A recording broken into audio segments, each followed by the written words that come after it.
Beacon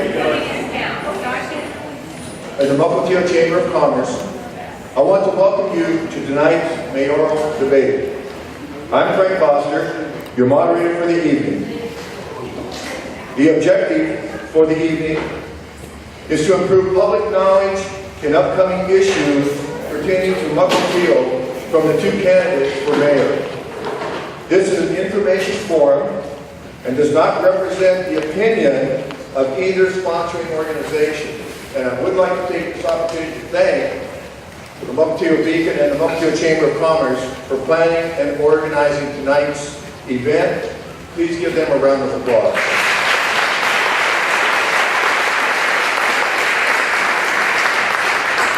At this time, would you please stand for the Pledge of Allegiance?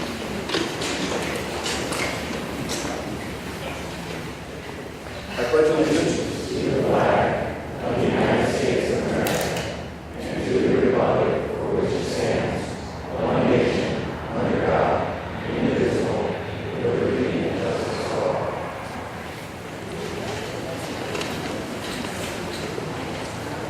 I want to share with you an overview of the debate before we bring the candidates up.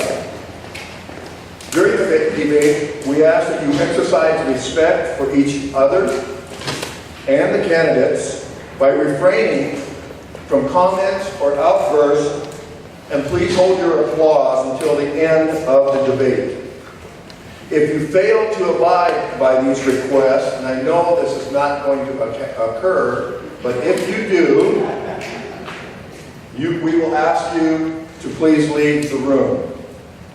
Skip Kidd will be the timer, and he will monitor the debate and ensure each candidate has equal opportunity to speak, has an equal amount of time to answer each question, and an opportunity for rebuttal. Candidates will be allowed to complete their sentence once the time's up signal has been given. Should they try to answer another question or make another statement, the moderator then will turn on the music to let them know that their time is up. At this time, would you please silence your cell phones?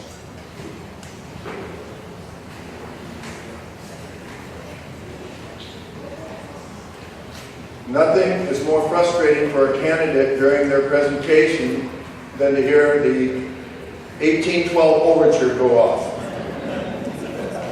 If you would like to submit a question for consideration, please do so in the foyer. Questions will be screened, and due to time constraints, we may not be able to ask all of them. Refreshments are provided by QFC and are in the back of the room. Thank you, and now let's begin. I would like to introduce the two candidates for mayor. Please welcome Joe Marine and Jennifer Gregerson.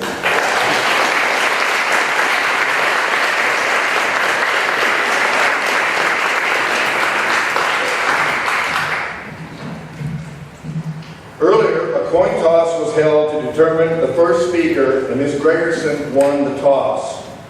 Ms. Gregerson, you will have 5 minutes to share your opening remarks and vision statements. You may begin. Well, thank you, Frank, and thanks to everyone for coming tonight. I really appreciate that you've all taken a couple hours out of your evening to join us to talk about politics and the future of Mukilteo. I'm running for mayor because I have a vision for Mukilteo and I'm committed to our community. I've had the honor to serve on the city council now for about 10 years, and it's really a privilege to serve in the community where I grew up.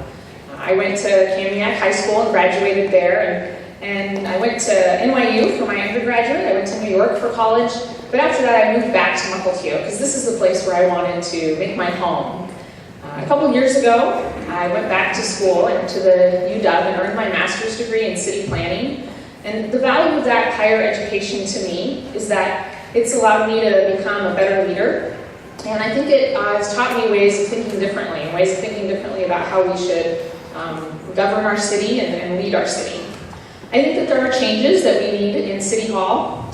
I think we need new priorities, and I'll be a mayor that's focused on Mukilteo, on supporting our strong neighborhoods, making sure that we have safe places to bike and walk, and making sure that we're providing services in the most efficient and effective way. And then also, I want to make sure that we safeguard your tax dollars and respect the taxpayers. I think it's time to take a break on tax increases and give you a breather. I'm also dedicated to continuing the fight to prevent commercial air service at Payne Field. I really want to make sure that we preserve Payne Field for aerospace manufacturing and for Boeing. There are great opportunities on our waterfront as it redevelops, but there's also some risks and challenges, and I'm going to be there to stand up for Mukilteo and make sure that the future of our waterfront is one that works for us. You know, if you read the Beacon, you might think that there's a lot of division on the City Council and that there are people that are frustrated. And you know, my style of leadership is that I really like to collaborate and team build and work with other people, and that's what I'll do as mayor. I want to make sure that I work with every member of the City Council to empower them to be working on issues rather than feeling frustrated and writing letters to the editor. Similarly, I want to rebuild some relationships with the school district.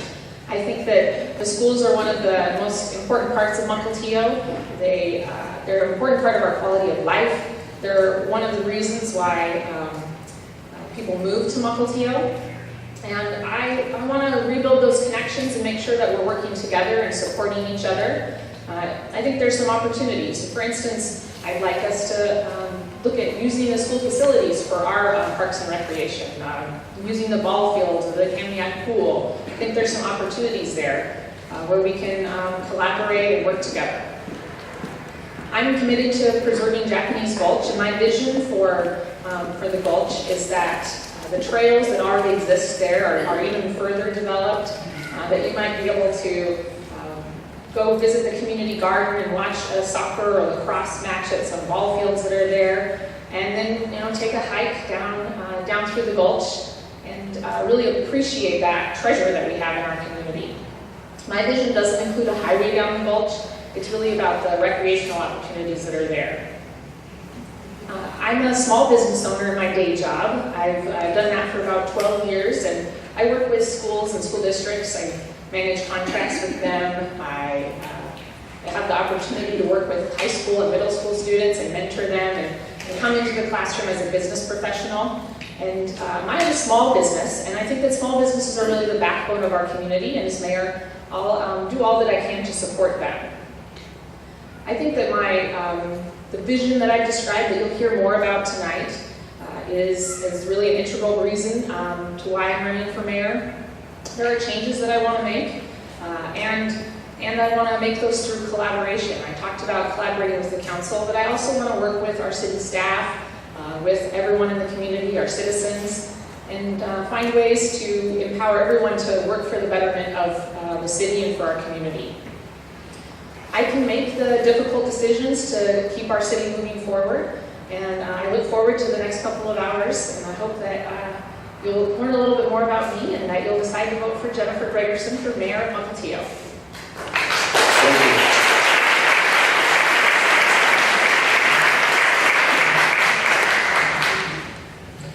you. Before Mr. Marine speaks, I do want to revisit something. Please hold all applause until the end. Thank you. Except after my opening. Yeah. The reason is we just don't want to take time away from any of the candidates. At this time, Mr. Joe Marine. Thank you, Frank. Thank you, Skip, QFC, and especially a big thank you to the Chamber of Commerce for hosting this. I think it's important for the citizens to be able to, quite frankly, in an unfiltered way, to listen to both candidates and see their vision and their view for Mukilteo. I couldn't be happier and more proud to have been the mayor for going on 8 years now. And when Don Duran, the former mayor, approached me some 8 years ago, and he said, it's been a tough decision. I've decided not to run for mayor again after 8 years, and done a lot of hard work, and I want to make sure that that continues. Would you be interested in being mayor? It took me a little while to consider that. I think it was 10 minutes, 15 maybe. and said, absolutely, I love this community. If you remember, prior to that, I had been on the city council and as a state representative serving this area as well. And we put our roots down here about 20 years ago. My heart is in Mukilteo. I said, if I'm going to be mayor, what I want to make sure that I do is that the city is in a better position when I leave than when I started. Pretty much anything I've ever done in my career, I put my whole heart into it. That's certainly been the case as mayor. When I started, it was a part-time position, and I think that may come up a little bit later as well. After about 6 months of doing that job, it became very clear to me that it required more attention to the job. What you're asking, this is a strong mayor form of government. It is a CEO position. And would any of you hire a CEO in your company and say, if you could just come in maybe one day a week, really want you to do a great job, move the company forward, and just do it part-time? I mean, it just sounds ridiculous on its face. That certainly was what my experience was. When, within about 3 to 4 months, we had our auditors, our state auditors, basically walk away from the city. They weren't giving us a management letter, and they weren't giving us a finding, which was good news. The problem was they couldn't finish their audit because the books were that messed up. That was the beginning of realization that we had a serious problem in Mukilteo. Within about a week, our city finance director was gone. I hired a new finance director. We've had clean audits ever since, and we're one of 5 cities in the entire state that has a AAA financial rating by Standard & Poor's.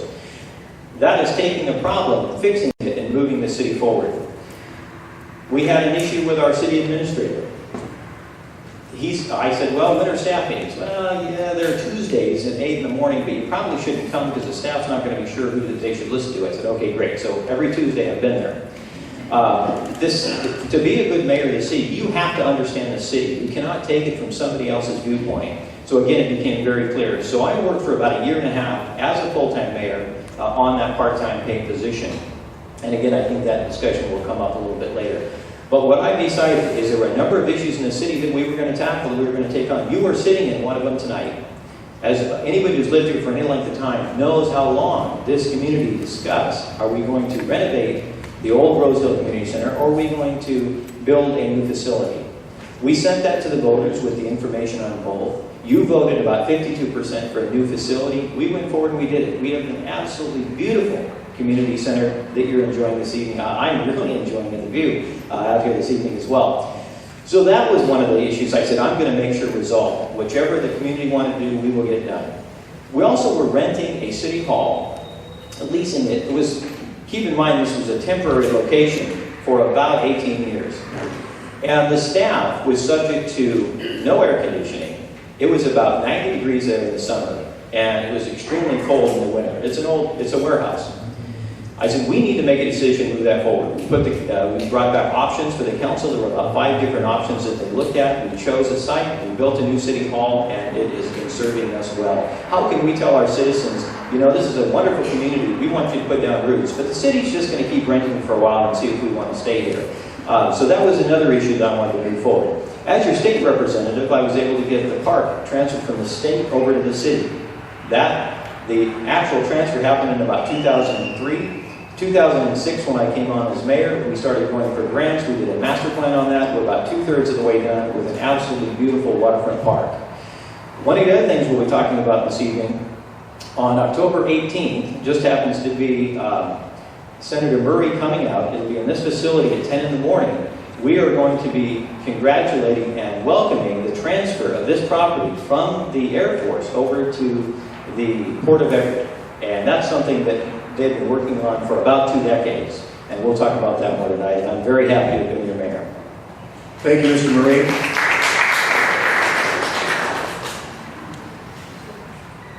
You will begin with question number 1 for Mr. Marine. You have 2 minutes. The topic is waterfront development. Does the Mukilteo multimodal project and current redevelopment plans for the waterfront benefit Mukilteo? Defend your answer, why or why not? As I mentioned, the waterfront being transferred on October 18th. For going on 70 years, Mukilteo has had no access to that waterfront. It was originally developed by the Army when they had a munitions depot down there. When they were done, they transferred it to Air Force, which built in the 1950s those large fuel tanks that were down at that location. Up until about 10 or 15 years ago, we were able to get those tanks removed. It was always the plan, again, back in 2001, Senator Murray passed legislation to transfer that property as a multimodal facility over to the Port of Everett. And the reason the Port of Everett is they were higher in line in terms of the hierarchy of who gets transfers from the Department of Defense. So we moved forward with the realization that that would go to, and will, coming up here, to the Port of Everett. The rest of the property, as soon as they transfer it, within the end of this year, they're going to be transferring portions to Washington Ferry, Sound Transit, and the City of Mukilteo. About 1.1 acres will be transferred directly over to NOAA, who has a facility down there and will continue in the future. Is it the right move for Mukilteo? Absolutely. I can show you a study from 1970 that said we needed to move that ferry terminal. It did not work for our community. It hasn't for many, many years. Keep in mind, this is the largest vehicular ferry run in the state. And we have had no major improvements down there. The improvements that you see, the left-hand turn lane, the extension of the holding lanes, all of those were done with the city pushing that forward as a Band-Aid until we can get the terminal moved. It is going to absolutely improve Mukilteo, not only some of the backup that we're getting, because you'll have more of a queuing area down there and a larger holding area, but also as the ferry traffic comes up the hill, we'll have a light at this location. There's enough queuing area to hold every car that comes off that ferry, and we can meter them out. Thank you. Ms. Gregerson, would you like me to repeat the question? Yeah.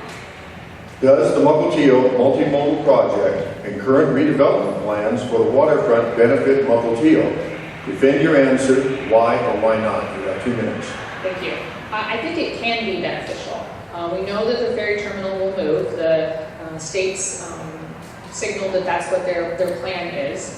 And I think we need a mayor that will ensure that that project helps Mukilteo and works for Mukilteo, and not just ferry commuters. We have to hold state ferries accountable. There's one vision of the terminal move that's really horrible.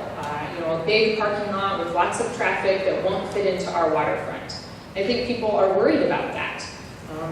State Ferries continues to face budget cuts every year, and they'll continue to look for ways to cut corners on this project. And that's why I'm running, to make sure that we have a development that works for our community.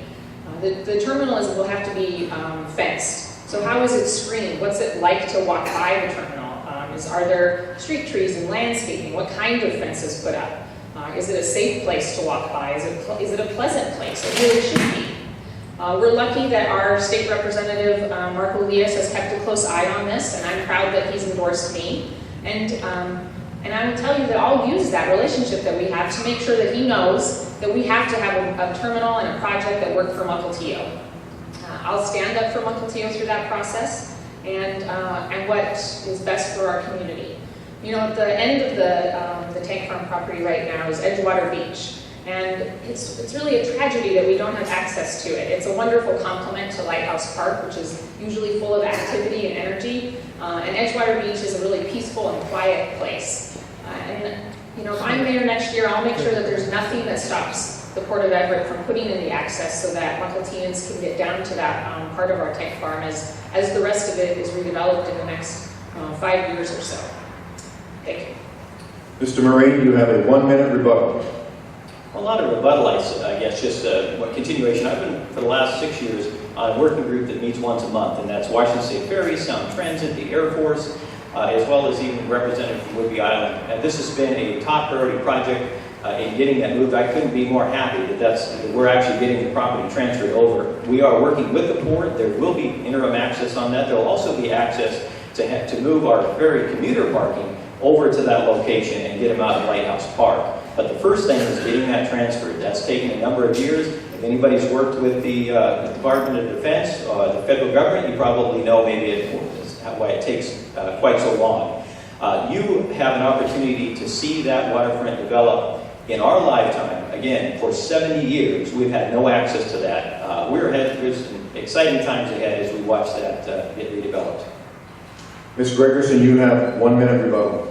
I think I'll just continue and just say that I know that there are concerns about what that terminal project looks like, and I'll make sure that as mayor that I'm fighting for Mukilteo and standing up for what we want for our waterfront and for our future. I don't have a Pollyanna view that it might be the best thing possible. I think that there's risks and challenges, and that's what I'll be looking out for. Thank you. Ms. Gregerson, question number 2 will begin with you. This is on economic development. How do you propose Mukilteo bolster its economic development as the city eases out of the recession? You have 2 minutes. Well, the first thing that I'll do is I'll stop raising utility taxes like our mayor has done, because I think that just makes it tougher to do business in Mukilteo. Those utility taxes impact residents and businesses in our community. I think it's time to take a break from those increases. I mentioned before, I really believe small businesses are the backbone of our community. I'm a small business owner. I understand those risks and rewards that come from that. I own a pretty small business. It's just me. I'm the sales rep.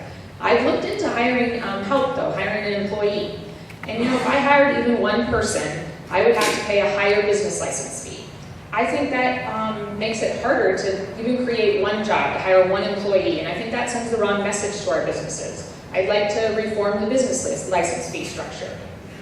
Aerospace manufacturing is a huge part of our economy in Mukilteo, and supporting aerospace businesses in our community is really key. Right now there's a aerospace innovation zone that it's a designation that gives some benefits to aerospace companies, and it exists on the other side of the airport. I think we should expand that designation so that companies in Mukilteo can benefit from that as well. My fiance Jeff is an engineer at Electro Impact, one of the biggest employers in Mukilteo. So I'm really invested in making sure that aerospace companies do well here. Like a lot of people in our community, my family depends on it. And that'll be, I think that's a significant part of economic development for Mukilteo in the future. And also looking at our taxes and giving you a break and taking a break on that. Thank you. Mr. Marine, you have 2 minutes. Would you like me to repeat the question? No, thank you. Economic development has been extremely strong in my administration. As a matter of fact, when we hired a new city administrator, one of the reasons I chose Joe Hannon, and he is here this evening as well, is because of his economic development background, where he came from in Lakewood. That was extremely important to me, is for somebody to have that background to continue to carry that ball. In, again, one of the worst recessions that we've had in our history, we continue to foster the companies we have, encourage more new companies to come. The Statewide Suites opened during some of the worst downturn, again, because of aerospace manufacturing. The Mukilteo Lodge, there's been a number of businesses that continue to open in Mukilteo, even during the worst part of the recession. So that's been, I can tell you how many ribbon cuttings I've gone to with the Chamber on opening new small businesses here. So that has been one of the really strong suits, I think, in this administration, has been economic development. There's been no stronger supporter on aerospace manufacturing. If you did not read your City Views newsletter that came out, you can pick one up on your way out here. It would be the other side of the rec guide, if you see the rec guide out there. It talks all about aerospace manufacturing and the importance of it in our area. I was fortunate enough to serve every 10 years. FAA does a report on economic development and around airports. I served on that, and they seemed shocked that Washington State would actually have economic development around aerospace manufacturing. They didn't even have a category for it. So we pushed to have that done. Do you know how much this airport generates? Almost $20 billion a year. I believe the highest revenue generating airport in the country. Dallas-Fort Worth is fourth, and they generate $16 billion. SeaTac's about $13 billion. We have got the goose that lays golden eggs, and we need to not take it for granted. There was a great article in the Herald today also about that. Legislators, wake up. We could lose Boeing in aerospace, and we don't want to do that. Thank you. Ms. Gregerson, you have a 1-minute rebuttal. I guess I'll just continue to point out that I'm committed to aerospace manufacturing and supporting it in Mukilteo. I understand the challenges that businesses face, and I'll bring that perspective to the office of mayor and to City Hall. And I've done that as a council member. I want to give small businesses a break on business license fees and look at the services the city provides and prioritize. I think that's all. Thank you. Mr. Marine, 1-minute rebuttal. Well, I guess, we cannot overstate the importance of aerospace manufacturing to our area. People look at Detroit. What did they say? Well, they can't They need us. They can't build those cars anywhere else. But they didn't stop building cars. They just stopped building them there. Detroit is about gone bankrupt. It is not in a great state. That's the last thing we need here. So we need to continue focusing on not only the aerospace companies like Boeing, but all of the other companies. We have almost 40 aerospace companies just in Mukilteo alone. Again, Electro Impact being our largest. We actually have an aerospace enterprise zone that we are putting in with our planning department, because even through this, Electro Impact has continued to expand. They've bought more property. They're going to be building more buildings. They actually do more work for Airbus than they do for Boeing. So that's why I always say aerospace manufacturing. Doesn't matter who we're giving the product to. Hope it's Boeing, but we'll take Airbus or Bombardier or any of the others as well. Thank you. Mr. Marine, you will have the next question. It's a nice segue because the topic is Payne Field. What do you see as Mukilteo's role in the fight against commercial air service at Payne Field? Is the fight over or far from over? You have 2 minutes. Am I starting, you said? Yeah, it's far from over. I'll tell you, going back to the aerospace, I already talked about the almost $20 billion of revenue that airport generates. The last thing we need is any commercial service up there. People say, well, you know, it's only going to be 20 flights a day, you wouldn't notice. Well, that's true. We probably wouldn't notice. However, it only begins there. Not only will it have an impact on our aerospace manufacturing, but we know that Horizon will come if Allegiant comes. If Allegiant comes, Horizon comes, probably then Southwest, and possibly JetBlue, and on and on. If we truly need a regional reliever airport, I'm not convinced we do yet. We have a third runway up at SeaTac, which has more than enough capacity. But we should always be looking forward. And if we need a regional reliever airport, there are other places we can look that won't have any impact on our aerospace manufacturing. A good example is just looking up at Skagit County. You're 5 minutes off I-5. It's surrounded by farmlands, so it isn't going to affect anybody. It's large enough to land jets. FedEx and UPS land there already. And most of your draw for commercial service is going to be from the north anyway. Nobody south of Northgate is going to drive up to Payne Field when they can drive to SeaTac. So that's your normal capture rate. But here's our position. We cannot win this legally. We know that. The county takes FAA money. They have to allow commercial flights there if a commercial carrier is willing to pay the price of building a terminal. But where we can win is politically. I got to tell you, I'm feeling pretty good about our current governor, that he has pushed forward a 777X permitting study, which myself and the mayor of Everett sat on. I continue to talk to the mayor of Everett, and in fact, one of their council members and I have been to 3 different Rotary groups talking about aerospace. I'm opposed to it. He's supportive of it. We have a great discussion. We've been to Lake Stevens and Everett and Mukilteo, the club, and it's important that they understand both sides of the argument. But the best thing is, we're both talking about the importance of aerospace. Thank you. Ms. Gregerson, would you like me to repeat the question? No, I've got it. You have 2 minutes. I don't think the fight is over, and in some ways it may never be. We've worked on fighting aerospace, or commercial air service. We've worked on fighting commercial air service since I first joined the council. Early on the council, I helped propose the Payne Field Emergency Fund. So that was a fund of dollars that we set aside to send a message that we're really serious about defending our community and defending our quality of life. When Allegiant Airlines came forward, we got engaged on fighting appealing the FAA decision, which is, and I think we need to stay engaged on that environmental review process and pushing back to defend Mukilteo. We've been working with the county council to make sure that they're never tempted to give away land or a terminal location for free. I'm glad that we have County Councilmember Brian Sullivan up there who has our best interests in mind, and I'm proud that he's endorsed me. And I'll never give up on making sure that we don't have commercial air service in Mukilteo at Payne Field. And there's a lot of reasons why air service is a bad idea. So there's noise impacts, there would be traffic impacts in our community, and air service would also preclude aerospace uses at the airport. So in sort of a geographic sense where the terminal is located, and then also on the flight line, those commercial flights take precedence over test flights. That's what Boeing puts up in the air, and they need that flexibility. I think that's really important. So we always have to work to oppose air service, and part of that's promoting those aerospace uses on the airport, but also being engaged in that fight against commercial air service for our community and for our quality of life, and for all the things that make Mukilteo a good place to live. Thank you. Mr. Marine, 1 minute rebuttal. Well, I'll just continuation of what I was talking about in a political way. There's no way to win this legally. We can talk about the effect it'll have on our property values and noise and everything else, and we will get absolutely nowhere with that argument. Nobody necessarily wants one in their backyard, but you can't win that.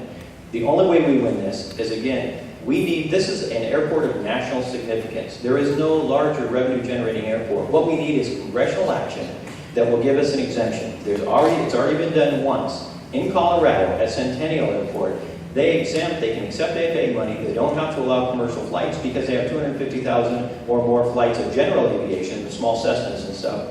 And it's not a good mix. What I want to do, and I'm trying to work with Senator Murray on sponsoring this legislation, is if you have an airport of national significance that has this many jobs, that creates this much revenue, I think we should be exempt also from commercial flights. And we will fight this forever unless we can get a congressional exemption.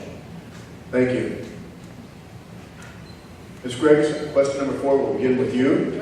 I just have like a little bit more. I think I get another 1 minute, perhaps? Is that We have the 2 Oh, rebuttals. did we? Okay. Thank you.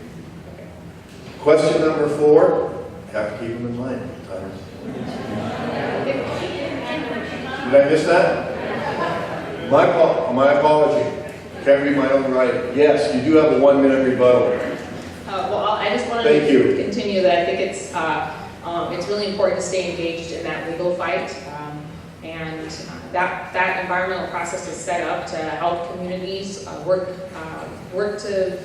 against projects like that, and that's something that I think is important, and as well as supporting the aerospace manufacturing. And I'll always make sure that paying field emergency fund is fully loaded. And and there have been years where that hasn't happened in the budget, and that's something that I'll make sure we do.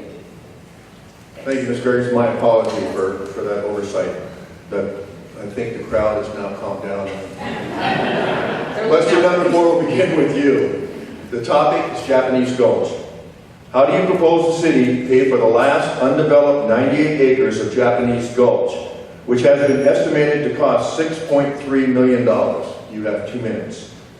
Well, first of all, I think that we might be able to get a better deal than that. I think we maybe can even get closer to $5 million. Getting the best deal for our taxpayers is why I led the council and pushed to hire Forterra. They're a nonprofit group that are professionals at helping to negotiate that deal. Without them, it's sort of like trying to buy your house without a real estate agent. You might be able to get a good deal, but it's important to have someone on your side who really knows what they're doing. And I think that's what we have with Forterra, and we're getting closer every day to knowing what that real cost of the land will be. So how do we pay for it? My opponent's vision was to go to the taxpayers this year again and ask you to raise your taxes. My vision is different.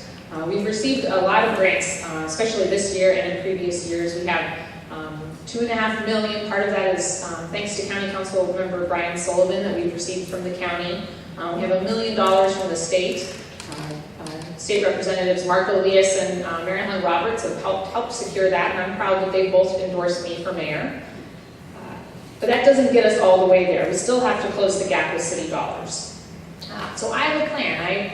I thought that we needed to find a way to pay for this. I was hoping that the bond last year would pass, the levy, but we didn't quite get there. And to me, the message was that people in Mukilteo care about the gulch and want to see it preserved, but that a tax increase wasn't necessarily the way you wanted to go. So I rolled up my sleeves and looked through the city budget and found some reductions that we can make this year, some next. I want to reprioritize money that's already there for park acquisition and reprioritize money that has come in higher than expected this year from home sales taxes. And that's going to get us to that vision of purchasing the gulch and preserving it. Thank you. Mr. Marine, would you like me to repeat the question?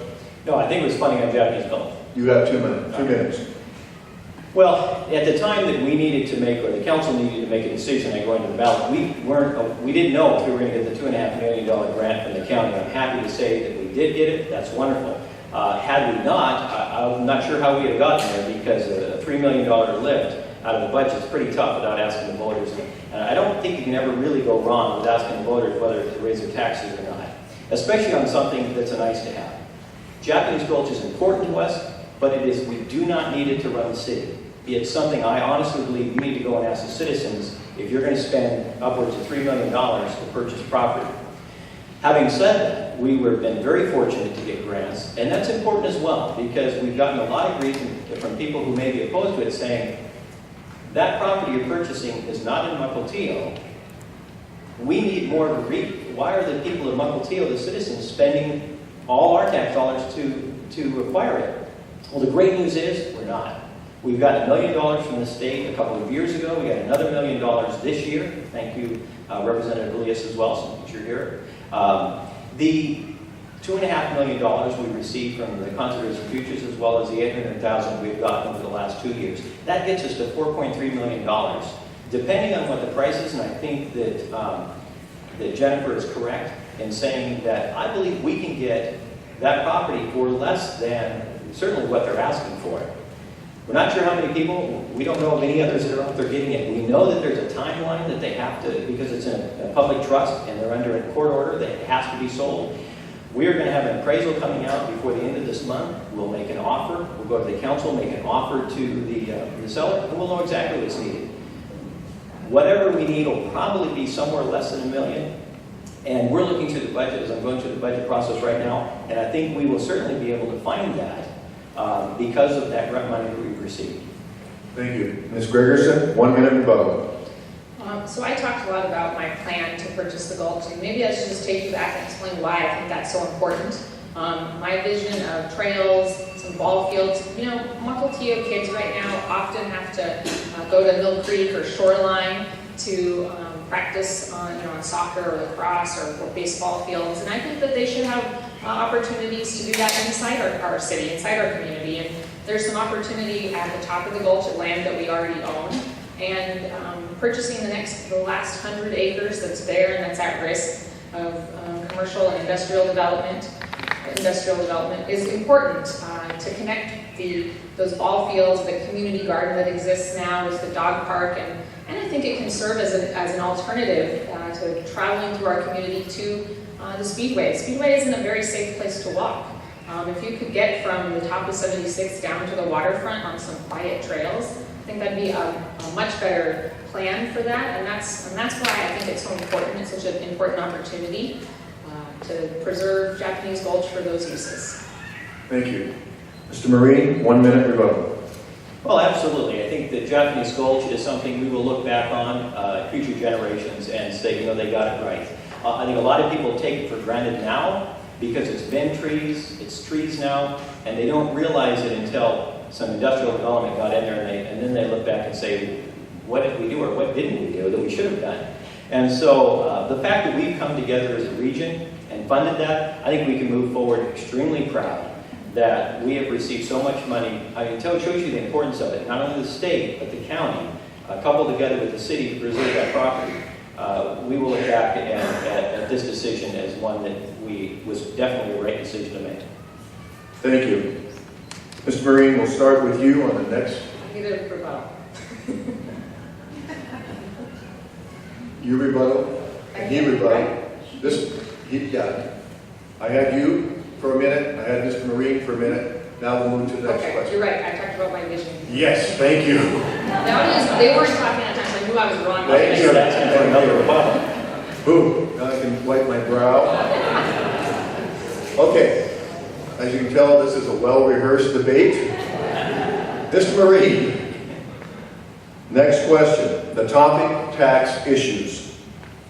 The city has raised property taxes over the last several years. For example, 1% in 2012 and 3% in 2013. And started collecting a utility tax, 1% in 2013, to help balance the budget. What is your stance on raising taxes to help close the budget gap? You have 2 minutes. All right. Well, anybody can lead in good times.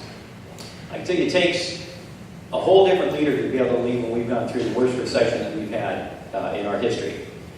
I work very closely with a lot of other cities, not only in Snohomish County, but around the state as Vice President of the Association of Washington Cities. And I can tell you that the hurt is out there amongst all of them. Not only at the same time that we're feeling the pinch, the state not only continues to put unfunded mandates on the cities, things that we have to do, unfunded meaning we get no money to do it, but we're taking back taxes that we used to be able to count on. The liquor tax, when we went to privatization, the profits from that, the state decided, well, they're just going to keep all of that. That was a big hit to the city. As we went down and lost about 30% of our sales tax, went down. Our real estate excise tax was less than half of what it was, and about 25% it was 2 years prior to that. So definitely we were all feeling the pinch as well. What we didn't want to do is do layoffs. We are probably one of the most lean-run cities that you'll find anywhere in this county. We're not overrun with police, fire, or public works. So we had choices to make. We were very careful with the decisions that we made moving forward with the taxes. We tried to do it in a way of the 1% on the property tax, which we're allowed to do without going to a vote. If you remember back when I was in the council before 695 did the taxes, I saw regular 6% increases because there was no limit on it. We were limited at the 1%. So that's all we had done. We hadn't been taking advantage of some of the utility tax or the franchise fee on garbage, which we did. This budget coming forward, there are no new taxes, again, other than the standard 1% on property taxes. Thank you, Mr. Marine. Ms. Gregerson, would you like me to repeat the question? Yes. The city has raised property taxes over the last several years. For example, 1% in 2012, 3% in 2013, and started collecting the utility tax, 1% in 2013, to help balance the budget. What is your stance on raising taxes to help close the budget gap? You have 2 minutes. Well, I've heard loud and clear from people across our community that it's time to take a break on the tax increases, and I will pledge that I will take a break. And let's be clear about the utility. It's a water and a sewer tax, and there's a garbage fee. It's a franchise fee. I don't think it really matters what you call it. It still is going to mean an increase in that bill for you. And I want to take a break from that strategy. So that means finding savings in our existing budget. One example of how I might have done things differently, I don't think we should have spent city dollars on the float. I think we should get out of the float business now. We can donate the float to the chamber or the Lighthouse Festival Association or a community group so that there's volunteers driving that float to parades and not your public works employees that you guys pay for. We'll talk more about this later, but I don't think we should be paying for both a full-time mayor and a full-time city administrator. I think that this might be the time to look at reducing our federal lobbyist contract. And there's other examples and other things that I would look to. And I would also look to our city staff and the department heads and everybody else in the departments. I think that those employees can help find the waste that maybe I don't realize is there. And that'll be my plan, is to look at that waste and overhead and give the residents a break on taxes. Thank you. Mr. Marine, you have 1 minute rebuttal. Thank you. So what I find interesting is my first budget, 2006 for the 2007 year, I didn't propose any increase in taxes, not even the 1%. And it was Jennifer Gregerson, and at the time Councilmember Elias, who came to me and said, that's not fair. You cannot present a budget. I know you're more conservative, but you can't present a budget and then force the council to do any tax increases.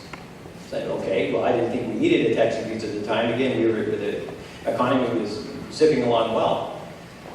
As we started to come down, again, and feeling the need to fill some of that, and by the way, we had over $800,000 a year in cuts, so we were cutting at the same time.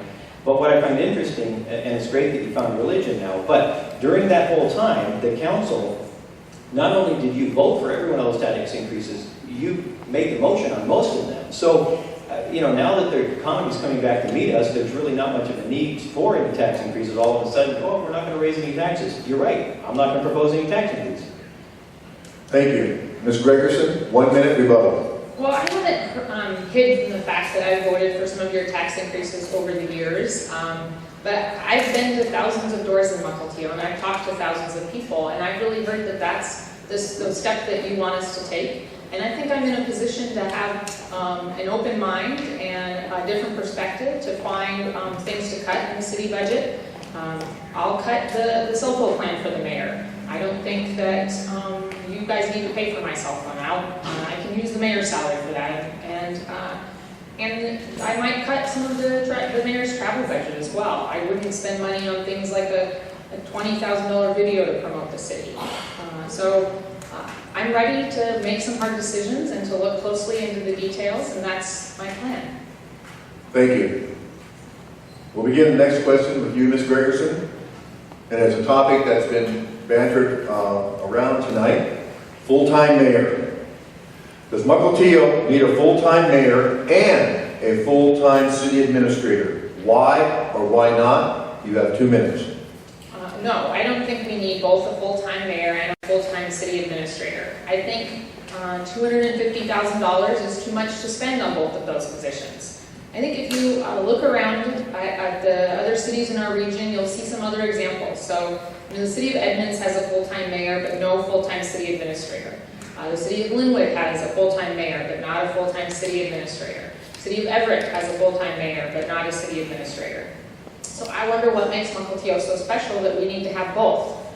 My plan is to look at the services that we want in our executive department and prioritize and look for those best practices from our neighbors and find the best way to serve the city. I want to have new priorities for those. I think it's really important that we have an HR director or an HR manager to help with human resources. You just have to look at the hiring of the public works director to know that we need some help on that issue. We need the support inside the city to make sure we're managing those processes in the right way. I also wonder if, 7 years ago when the mayor's salary was raised, if we'd looked at the city administrator position, maybe we wouldn't have had to raise taxes every single year. And I'll pledge to take a break on that. I'm running because I'm committed to Mukilteo, and I'm going to work hard for our community, and I'll work full-time as your mayor, and I think we just need to look at the priorities that we're for the services that we want from our executive department, and I'm going to take a close look at that. Thank you. Mr. Marine, do you want me to repeat the question? Sure. Does Mukilteo need a full-time mayor and a full-time city administrator? Why or why not? You have 2 minutes. Yes, as somebody who's done it for going on 8 years now, I can tell you what I saw when I came in, the reason I started doing it, as you recall, full-time, even before having the pay adjusted, I can tell you there was a need for that. If you want to change the form of government, that's one thing. And then hire a city manager to run the city and just have your mayor as a figurehead, as some cities do. But I've got to tell you, and I don't think that's the best form of government. I again, work with a lot of the different cities around. I know Linwood, Everett, Edmonds all very well. They may not have somebody called a city administrator, but I guarantee you they have a strong second. And you compare those two salaries, they're much higher than Mukilteo is getting. And I could also mention financially, again, we're one of 5 cities in the entire state that has a AAA financial rating, so we're obviously doing something right. I can tell you, again, having done the job, if this becomes very, very strong, and this is what the citizens want, you need to go back to a part-time mayor and keep your city administrator. You will make a huge mistake if you have a full-time mayor and you cut out that administrator. I don't believe Jennifer is qualified, who has ran a business, never had an employee, to now run an entire city. I don't think that's a great idea. I can tell you I know my limitations, and I would step down as a full-time mayor before I got rid of our city administrator. That is just the wrong direction to go. Again, from somebody, there's nobody else in the room here who's done it for the last 8 years. I've seen the inside. I know what it takes. Thank you. Ms. Gregerson, 1 minute, rebuttal. Well, I think that, if you look at the models of other cities where there is a full-time mayor, I think that those are the best practices that we should look to. And I think that when I say prioritizing services, that's what I mean, that we should look at the performance that we want to get out of the executive department, and we don't necessarily need to spend $250,000 on 2 executives to do basically the same job. And I'm going to work hard. If I'm receiving that $70,000 of your taxpayer money, I'll be working hard for Mukilteo, and I am qualified. I've served on your city council for 10 years. I've worked on a lot of projects, some of which we'll talk about tonight. I'm proud that we built a green city hall, that there's finally $1 million for park and ride in Mukilteo.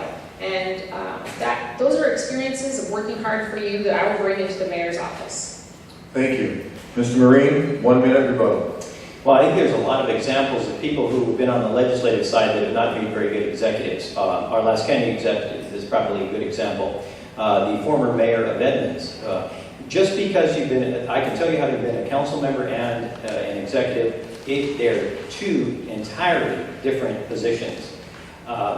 It is absolutely different. So again, I would pledge, if in fact the citizens decide that they do not want a city administrator and a full-time mayor, then take the mayor back to part-time.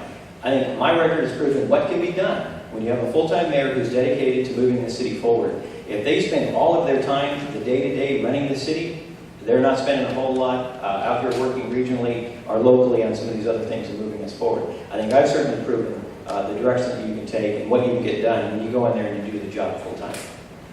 Thank you.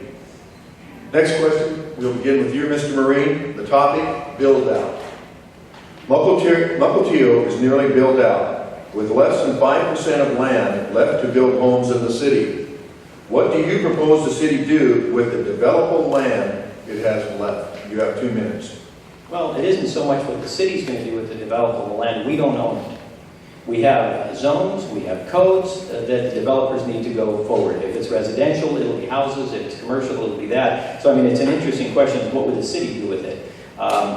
We don't control the property, we zone it. So we have little say, unless we're going to go in and change the zoning on that property.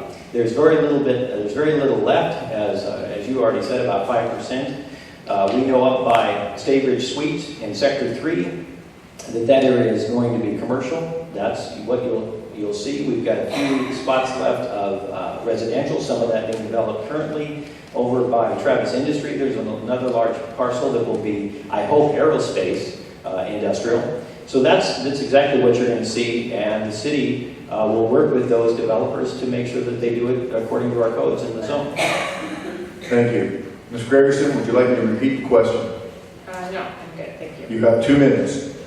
I think this is an area where my master's degree in city planning can really set me apart and give me an advantage. There is actually a lot of power in designing the zoning and the codes and the planning and the vision for our community and how you shape it.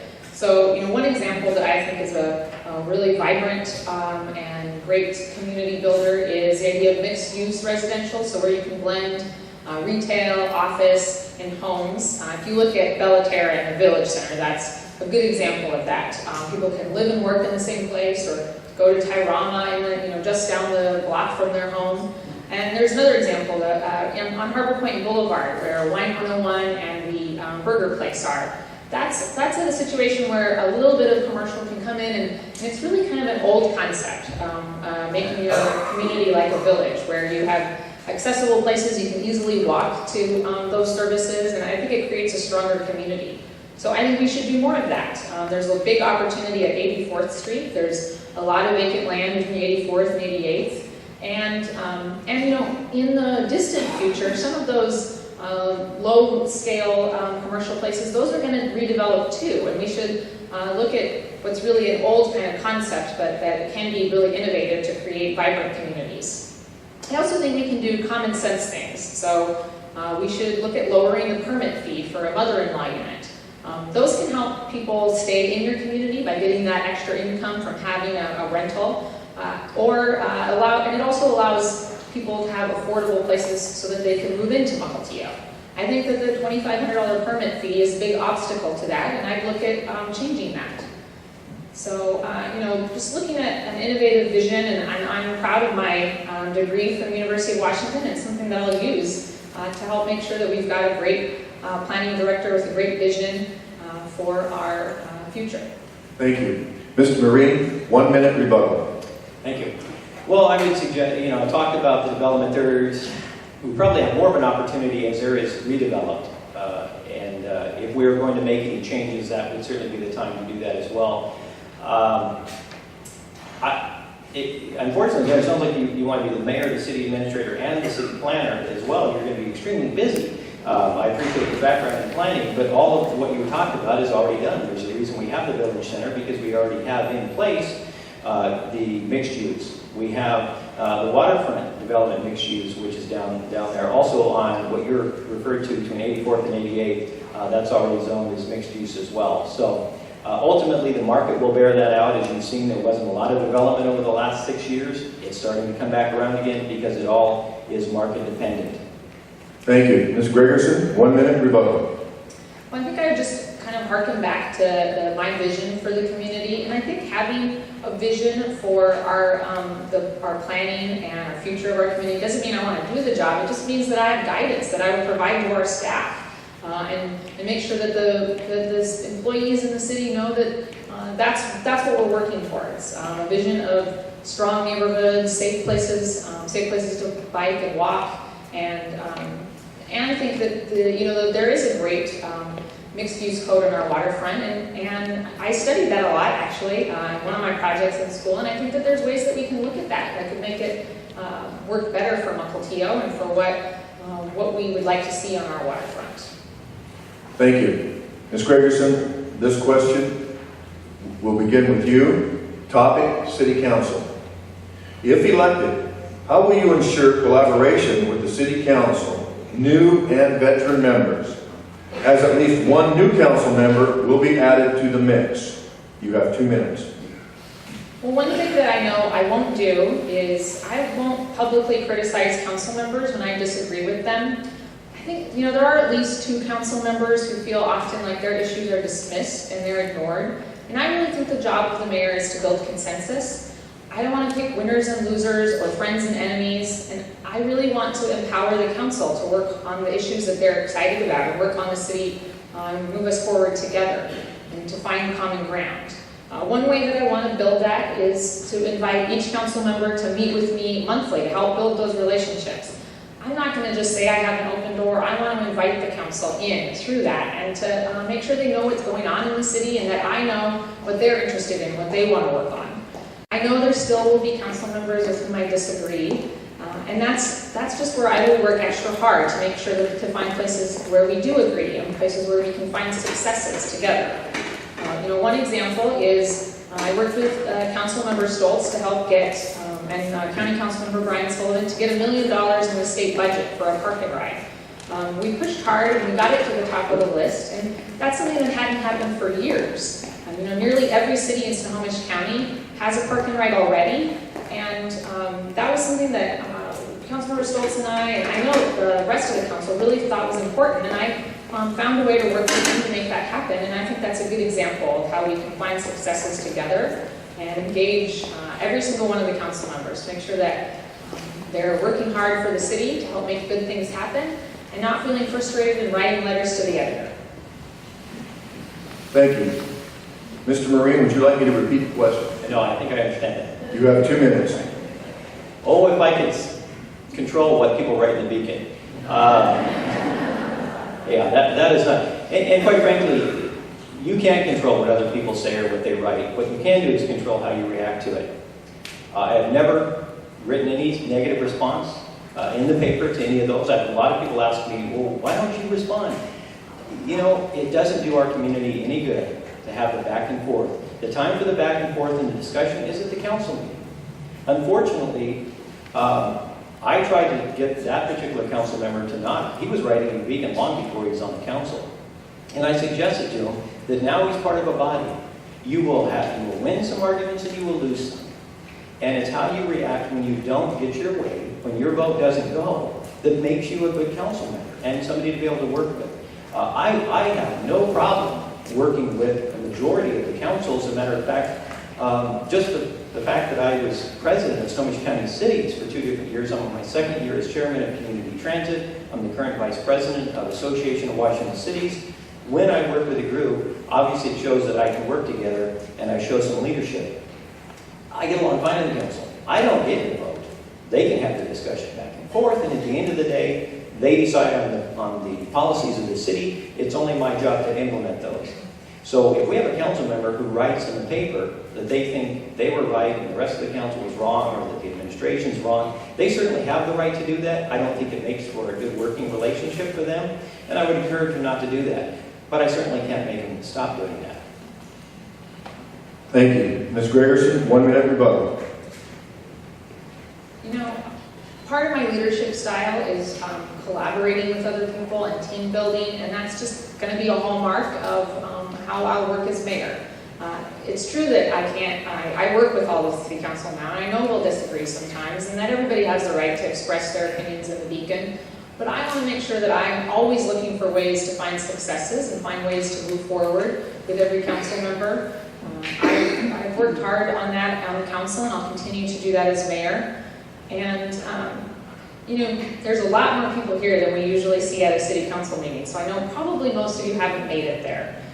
And I think I would just, point to sometimes at that end of a debate, I think that, having a positive attitude about the resolution and how we treat every other council member, that's how I like to serve our city and how I'll continue to serve our city as mayor. Thank you. Mr. Marine, 1 minute rebuttal. Well, I guess I've stated my position. I think I do an excellent job as chairing the meeting. That's my job at the council meetings, is chairing that. I recognize all of the council members in turn as they do. I give them the respect that they deserve as a council member. Absolutely. And I will continue to do that as mayor. Thank you. At this time, we're going to take a 10-minute break. We are looking at the clock more like 12, and we'll reconvene at 7:15. Ladies and gentlemen, you may applaud for the first pass of the day.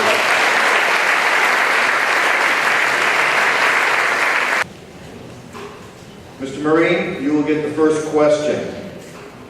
And these are 2 minutes for each of you, and then 1 minute rebuttals. What do you think of the neighborhood committees in Everett? Could it work here? Mr. Marine, you have 2 minutes. Well, absolutely. I would suggest that one of the things that I'm very, very proud of is getting back in our Citizens Academy from the police department. The fact that people had to go to Linwood or Everett or other places to be involved in that. And working with a lot of our groups in putting back many opportunities for volunteering. This is a great example of block watches, which we continue to implement in neighborhoods. I think it's extremely important. The more neighborhoods you get talking, and quite frankly, they have that already set up in downtown. We can certainly expand that throughout the city, but I think it's a great idea. Ms. Gregerson, would you like me to repeat the question? No, I've got it. You have 2 minutes. This is something I worked on and studied when I got my degree in city planning, and neighborhood planning is a really great strategy. I think that fits my vision of Mukilteo of strong, safe neighborhoods and empowering people to do good things for their community. So empowering neighborhoods to help create their own vision of what's important for them. We just, a couple years ago, we did a sub-area plan for the downtown business district. And we had a little bit of an opportunity there to engage the people that live in Old Town on that vision. And I think, there's similar examples in the city of Seattle as well as Everett.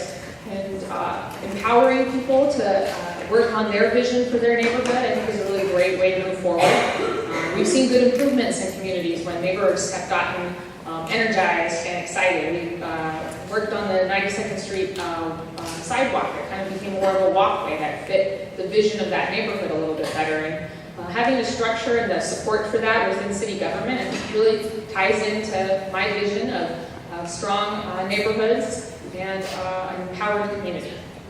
Thank you. Mr. Marine, 1 minute rebuttal. Yeah, again, not a rebuttal. I think what Jennifer was saying is correct. You can't go wrong. When you have pulling neighbors together, I think in terms of definitely keeping it positive, what we don't want to make sure, we don't want to go back to what I think we fought long and hard against, is that us and them. We don't want the division of downtown and Harbor Point, downtown and Harbor Point. So I think as long as the communities keep in mind what they're looking for, not only a stronger community, but a better Mukilteo for all. And I think if they keep that focus, it absolutely can do nothing but good. Thank you. Ms. Gregerson, 1 minute rebuttal. I have a really clear vision of what a great Mukilteo would be like, and it includes those strong neighborhoods. I talked about the 92nd Street sidewalk. There's a lot of other neighborhoods, especially in the midtown part of our community, that could really benefit from safe places to walk. So 76th Street, 88th, they don't have places where kids can walk to school. And we haven't applied every single year to the state for grants. There's safe routes to school grants, and I think that'll be a real focus of mine. It's part of my vision. You've heard a lot about it tonight, and that's something I'll work towards, is to make sure that our kids have safe places to walk. And there are, I think, a lot of needs, and that's something that you can count on being important to me. Thank you. The next question is a statement with two questions. Given that you both oppose commercial service at Payne Field, it makes sense to see if there are differences. A, what have you done to date to oppose commercial service? B, why do you think you'll be more effective than your opponent? Ms. Gregerson, you have 2 minutes. A couple of things that I've done that I'm proud of are proposing the Payne Field Emergency Fund, so setting aside those dollars to say that we need business on defending our quality of life and defending Mukilteo. I was proud to propose that on City Council, and I think that was an important step that gave us the dollars that we need to fight the legal side and kind of the public side of that battle. There's also, the real power in deciding what happens at Payne Field lies with the County Council. And, I have a great relationship with our County Council member, Brian Sullivan. I mentioned he's endorsed me. I guess I can mention that again. And I'll use that connection and that the respect that I have for him and that we have for each other to ensure that we're working with the County Council to make sure that they don't ever give away the land or a terminal for free, that they really prioritize aerospace at Payne Field. And I think that's something that will be part of my strategy. And I think that's it. Thank you. Mr. Marine, would you like me to repeat the question? No, I think I admit 2 minutes. Well, I would suggest I have a strong record on not only opposition to commercial service at Payne Field, but on the aerospace manufacturing side of it as well. Not only worked on the state level on the FAA, but also with the governor on the 777X.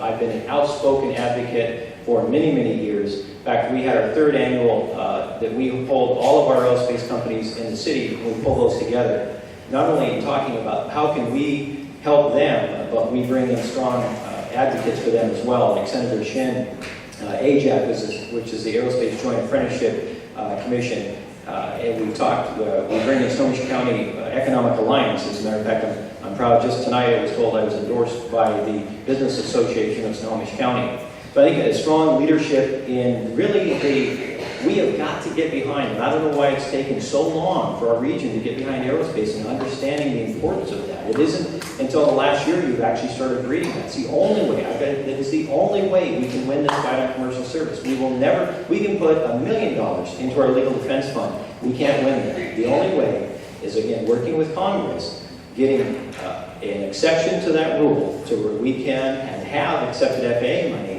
and allow us to, because of the importance of aerospace, not to have to allow commercial service.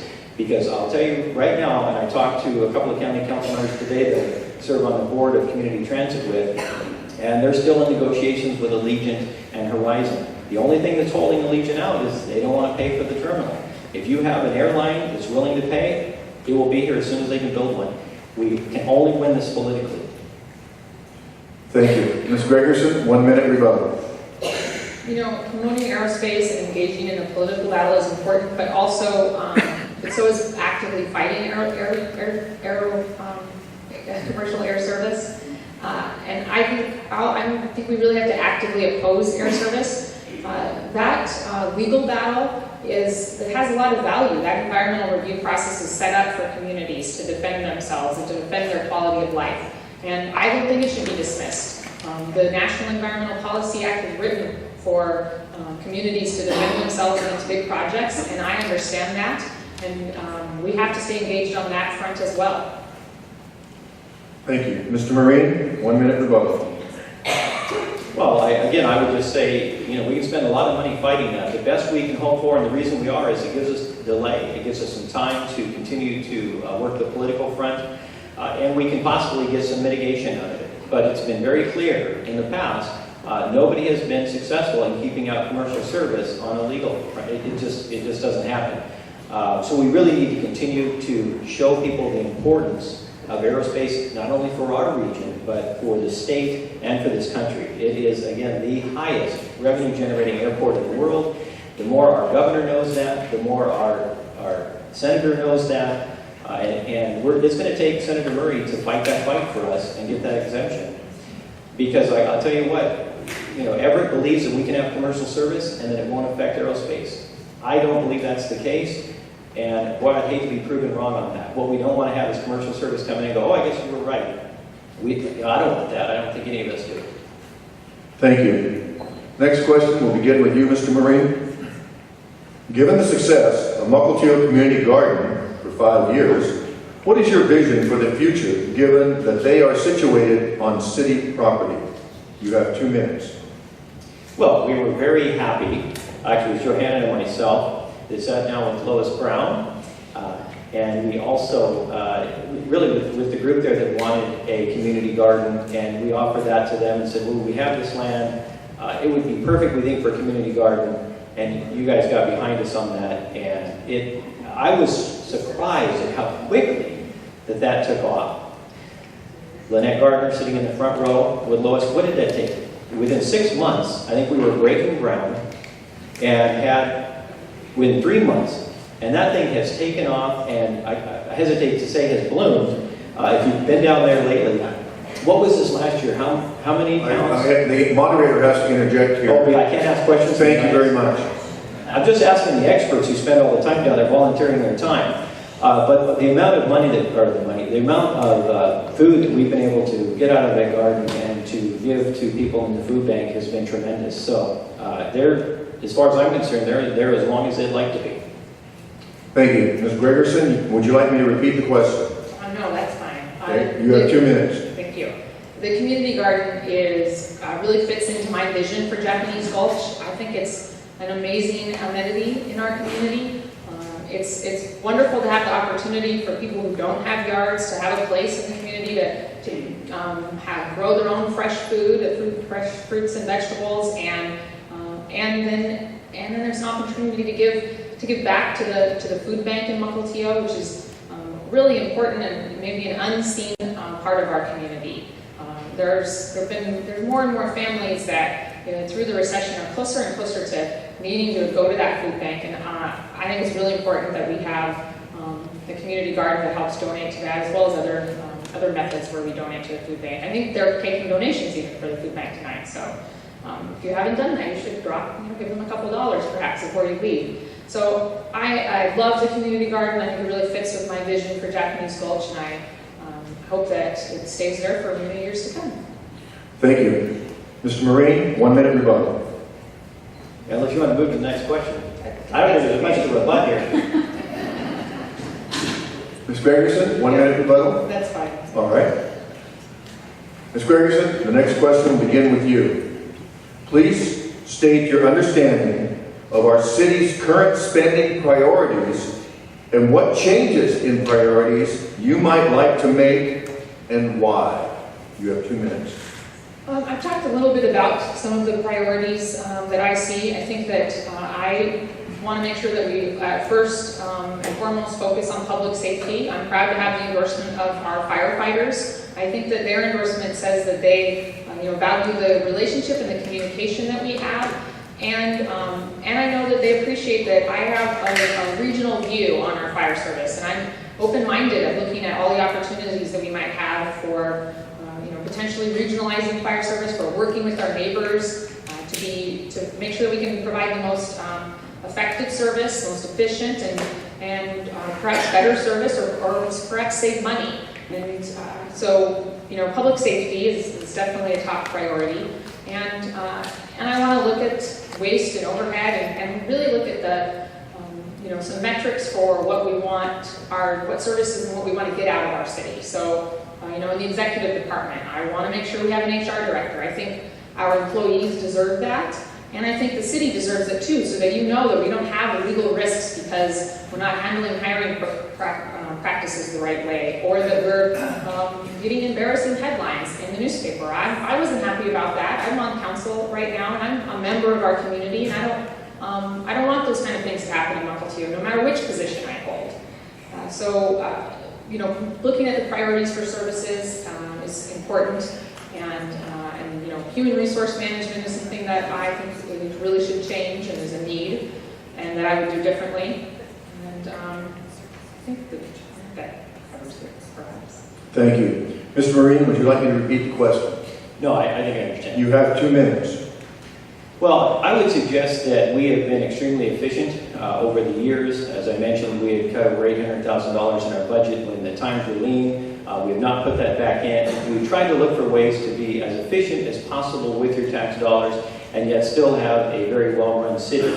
I can mention again the AAA rating by Standard & Poor's. That is not easy to get. They don't hand those out. We're one of 5 cities. There's no other city our size that has that AAA rating. The fact that we've had the clean audits all the way along.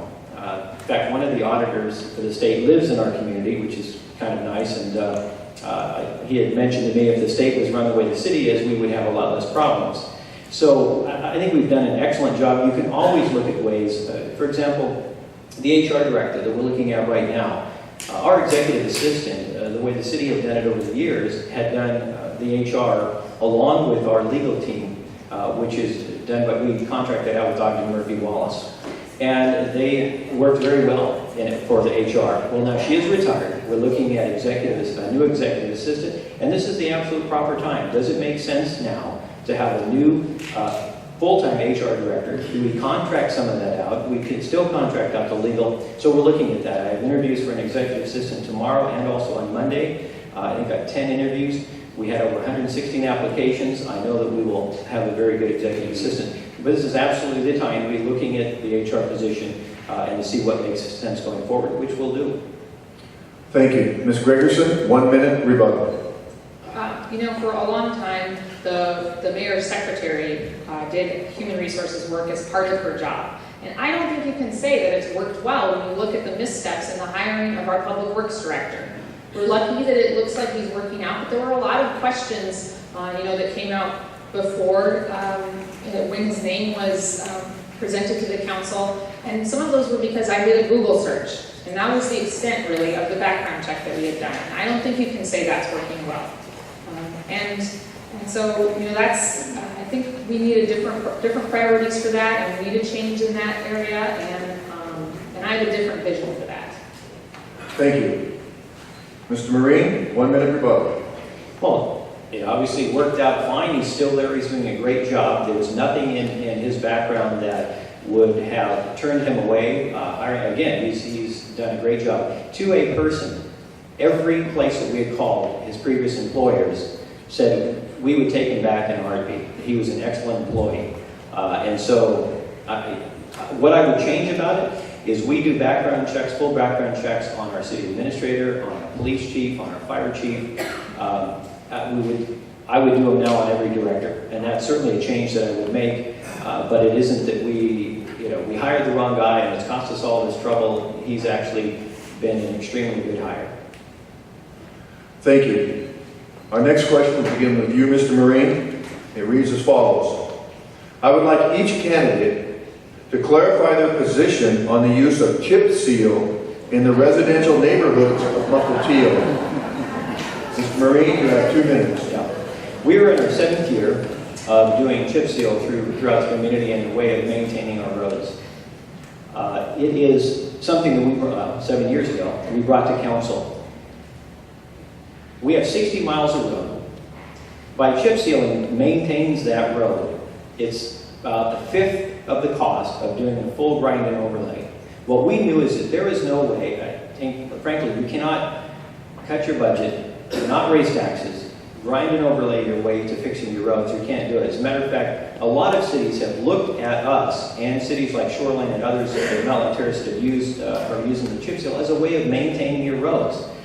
If you go back and look at roads we did last year, the year before, there was, I want to say our 2nd year, we had an issue in a neighborhood that we had gotten some we didn't. The contractor had gotten some bad oil, and I want to say that was in 2008, if I'm not mistaken. But that was really the only one I can look back and say, that didn't turn out well. It is a way of preserving our roads, being the most efficient dollars and environmentally the right way to go because of the product, less product that you're using. But it's a way that we have continued to maintain your tax dollars and maintaining your roads over the long haul. Drive to Edmonds, drive to Linwood, drive to Seattle if you want. A lot of their roads are not in very good shape at all. There's some patched potholes. You see a lot of what they call crack sealing. You get cracks in it, it looks like snakes all over the road. And the alligator roads, we have very little of that in our community. And it's because as we're going forward, and it's about every 10 years you're able to chip seal, get more life out of your road. And I'll tell you, unless the people say, no, we don't want to do it, you may be looking at possibly a $20 car tab tax that would be directed specifically to going into road maintenance, that we could possibly do that. But that isn't anything we wanted to bring to council. Remember, Tim Hyman lives here. So he would probably come unglued if we looked at a car tab tax. Thank you. Ms. Gregerson, would you like me to repeat the question? No, thank you, I've got You it. have 2 minutes. I think it's time to really re-examine chip seal and figure out where it works and where it doesn't work. You can look to Harbor Heights Parkway. I live down that road right now. It gets a lot of truck traffic, and it was chip sealed several years ago, and it's really compacted down, and it's still a little bit noisy to drive on. It's not a neighborhood street. There's a lot of traffic on it, and there's really nobody that walks on that street. It's not a quiet neighborhood street, and that's a good example of where it does work. I think there are examples where it hasn't worked, and that's what we should be considering. We should re-examine it and make some choices about whether it's the right thing for our neighborhoods. So Washington Avenue, there's a part of that that's pretty steep, and the chip seal is sort of dug out. I don't know exactly why. Maybe because people dig their tires in as they go up a hill. Maybe that's a place where it doesn't work. I've doorbelled a lot of neighborhoods and walked on a lot of neighborhood streets in this city, and I would say that it's not part of my vision for safe neighborhoods where, if you're a kid throwing a ball in the middle of the street, that it's very rough. And I think that our streets in a quiet neighborhood can be shared by cars and pedestrians and bikes, and that's part of my vision for Mukilteo. I think there's other strategies that we can look at. The city of Kirkland uses a micro seal concept, and I'm talking with Councilmember Schmaltz to look at whether that's something that we should look at in the city. There's also something that makes me question the wisdom of using chip seal. In every year but one, we've only had one bidder on the contracts for chip seal. So I think that, I wonder if there's really enough competition in that, if we're using the right strategy, if we're using sort of something that's really just coming from one vendor. And then I'll wrap up by telling you that, there's neighborhoods where chip seal happened about a year ago, and it's not really getting better. And there's people in those neighborhoods who are still unhappy. And I won't tell you that you'll just get used to it, which is something that the mayor said in the Beacon. I'm going to listen to you and look and re-examine and figure out if it's something that is right for our community. Thank you.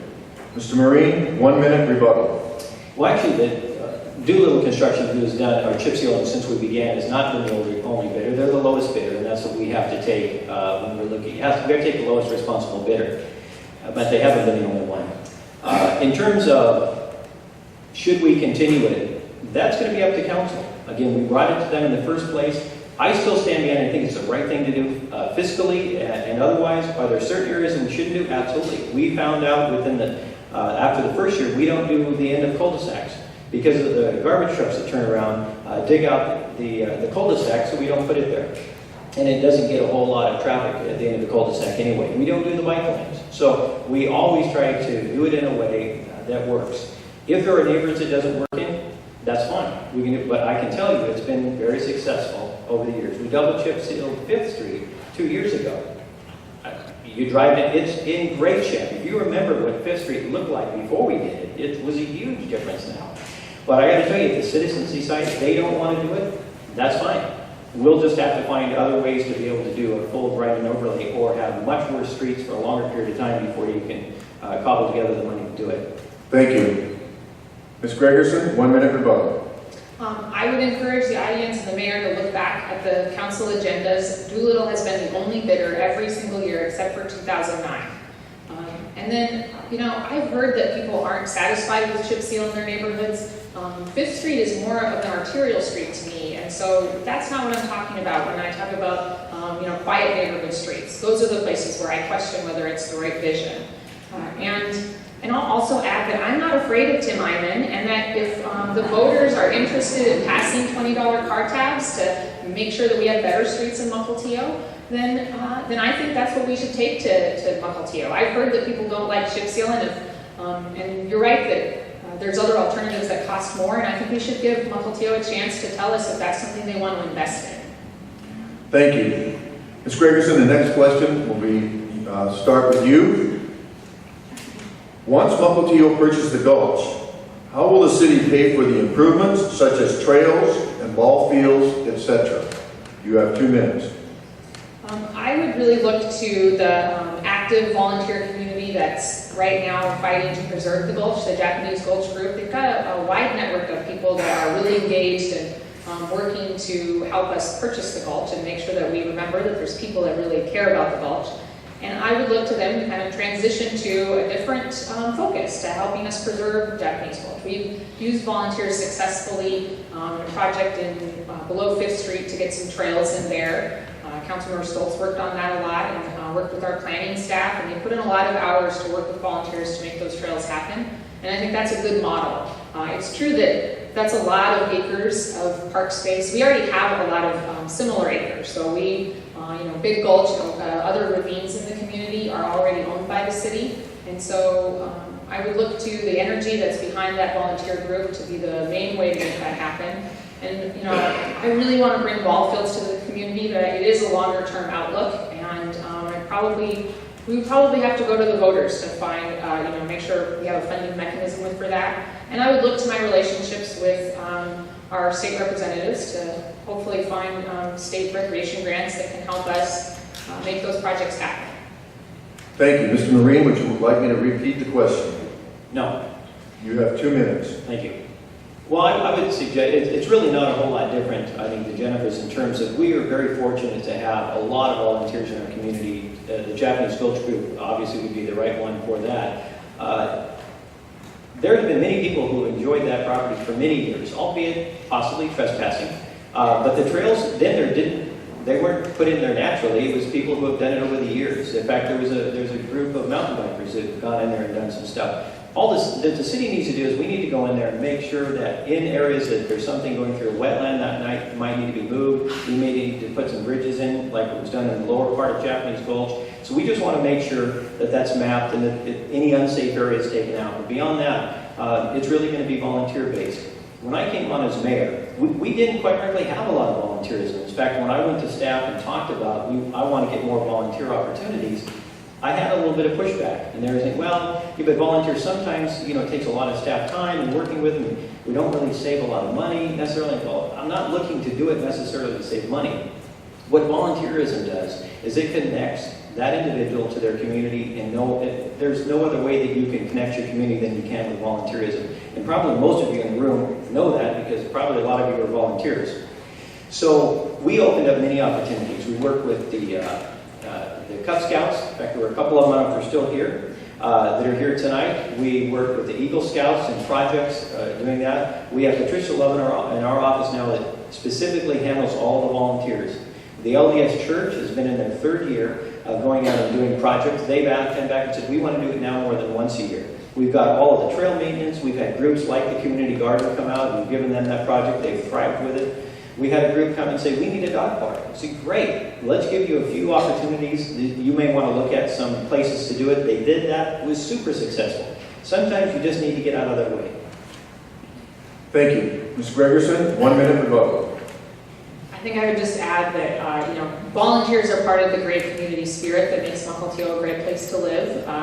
And Joe's right. I know there's lots of volunteers. I see some of their faces and some of the light out in the audience. I've been proud to serve my community too through volunteerism. I've served as the Lighthouse Festival president for the last 2 years and helped when the festival was just getting reformed. Frank Foster was very instrumental in helping keep the Lighthouse Festival alive when funding was cut out of the city budget. And that's a great, vibrant volunteer group that puts on a huge event. And I also think another great group in the city, the Farmers Market. I was proud to help found the Farmers Market, and I continue to work with the volunteers that keep that market alive in Mukilteo. And I'm also proud to have the endorsement of the Save the Gulch group, which is a kind of an offshoot, I guess, in a way that focuses on saving Japanese gulch and preserving that. And those are that's part of what I mean when I talk about my vision of strong neighborhoods in Mukilteo and that community spirit. Thank you. Mr. Marine, 1 minute rebuttal. Well, I would just, again, talk about our great volunteer work, and a lot of the Japanese gulch. People have asked, are you going to go in and you're going to develop it into fields, you're going to do something? We really don't want to. We want to preserve that as much as we can as a trail system. I think anything else, it goes against what certainly the Japanese Gulch Group wants, but most of the citizens. We just want to preserve that space and leave it open. We know it's regionally used, so again, it's so happy that a lot of the funding, over half the funding, has come from the region and not from the citizens of Mukilteo, because we all know it's going to be used regionally. So they also help invest in that. You've got volunteers, a lot of them on the Japanese Gulch Group, who aren't even in Mukilteo. That's how important it is to us. I think they will stay committed and continue to help us preserve that. Thank you.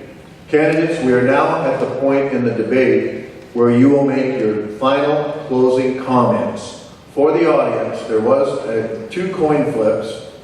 The first one was to determine who spoke first. The second coin flip was who will speak second. Ms. Gregerson, you'll begin with your closing statement. Mr. Marine will have 5 minutes in closing. You may begin. Thank you. And thanks to the audience for joining us for the last 2 hours. I hope that it's been an interesting and maybe a little entertaining part of your evening. Thanks for giving up one of your evenings to come here. I talked at the beginning about my background, my service to you as a city council member, my undergraduate degree, my master's degree in city planning, and that's my foundation that I'll bring to the mayor's office. My family still lives in Mukilteo, and it's nice to see them in the audience. My parents taught me the values of hard work. They also taught me that it's really important to make your voice heard and participate in your community and give back. And that's one of the reasons I first ran for the city council, was the work that they did to help shape our community when I was in elementary school. One thing that I'm not going to do is rest on my laurels of my city council service. I think that you deserve continuous improvement. I'm proud of the things I've done on council, helping make sure we have a green city hall, bringing homegrown paramedics into our fire stations, re-envisioning Lighthouse Park. But I'm not just up here to tell you about what I've done in the past. I'm really focused on our future and how we can make Mukilteo better every day. I think you deserve that. I'm also proud of the people standing behind me and supporting me. I'm proud of the Mukilteo firefighters endorsement. I have the endorsement of the Sierra Club. It's one of our nation's oldest conservation groups. Our state representatives in our district and in others around Snohomish County, our county council member Brian Sullivan, and former mayor. And one of my favorite endorsements is my former opponent, Carolyn Doty Carlson. She ran against me 2 years ago. And I think she's supporting me because in that race and afterwards, I really made the effort to find common ground. And she's one of my biggest supporters. And I think you can look to that. When I disagree with people, I try ways to make friends with them and to move on and move forward and find ways where we can work together. I have ideas for creative solutions for our city. Working with the schools to rebuild those relationships, reforming the mother-in-law permit fees for those opportunities in the city, reforming our business license structure. Tonight, you've heard 2 visions for the next 4 years. I started my campaign with the town hall because I want to be a mayor that listens to you. I have a vision for safe, strong neighborhoods with safe places to walk and bike, a city government that's efficient and effective and that safeguards your tax dollars. And one that will preserve the Gulch. Joe's been clear in the paper and in the voters pamphlet that he wants to put a highway down the Gulch. Whether you say that highway ends at Seaway or goes all the way through the Gulch, that's still a highway. That's not part of my vision. And you heard Joe's vision tonight. He told us tonight that the next 4 years are going to be exactly like the last 8. And I think our city deserves that continuous improvement. I think we deserve better. We can't afford more tax increases, more embarrassing headlines about IT failures and fumbled hiring processes. We need a mayor that will embrace change and innovation and focus on cutting waste and inefficiency in city government. I want to empower the council. I want to work with you and work with our staff to move forward and to bring new ideas. At the end of the day, I think the choice is clear, and that's why I'm voting for you, for your vote for mayor for Jennifer Gregerson. Thank you. Mr. Marine, you have 5 minutes. Thank you. And thank you all for coming out this evening as well. I know there are probably a lot of other things you could have been doing this evening, but your commitment to Mukilteo shows. I'd also like to thank Jennifer Gregerson as well for not only serving on the City Council for the last 10 years, she's been a great council member. I certainly hope she continues on as a council member, and so we can continue working together to move Mukilteo forward. And I am proud, quite frankly. When I came in, Mukilteo was a much different city than what it is today. And sometimes we forget all of the changes that have been made, and we start listing those and looking at them and go, wow, I mean, we have done so much in the last 8 years, again, in a time when we had our worst recession.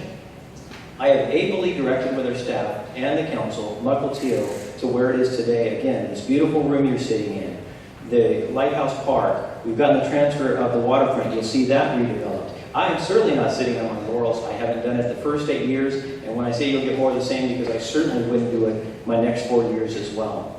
I'm proud of the fact that we were able to secure a AAA financial rating. It is not easy to do. It's easy to say, but it's not easy to do. The fact that we were able to get through our budget time without layoffs. Our public safety is the most important thing. We did not lay off any officers. We did not lay off any of our fire paramedics. As a matter of fact, we were able to now go to a full-time 24/7 at both of our stations to get better safety for our community. We added a community service officer within our police department. We added to our detective. We're a safer community than we were before. We are still one of the lowest tax cities in the county. We've done all of this again during a bad recession. So I'm very proud. If you like the direction that the city has gone over the last 8 years, I would certainly ask for your vote. You know I'll work hard, and I will continue that same work ethic for another 4 years. I thank you for coming out tonight. I thank the Chamber for hosting. Thank you, Frank, and Skip, and Jennifer. Thank you.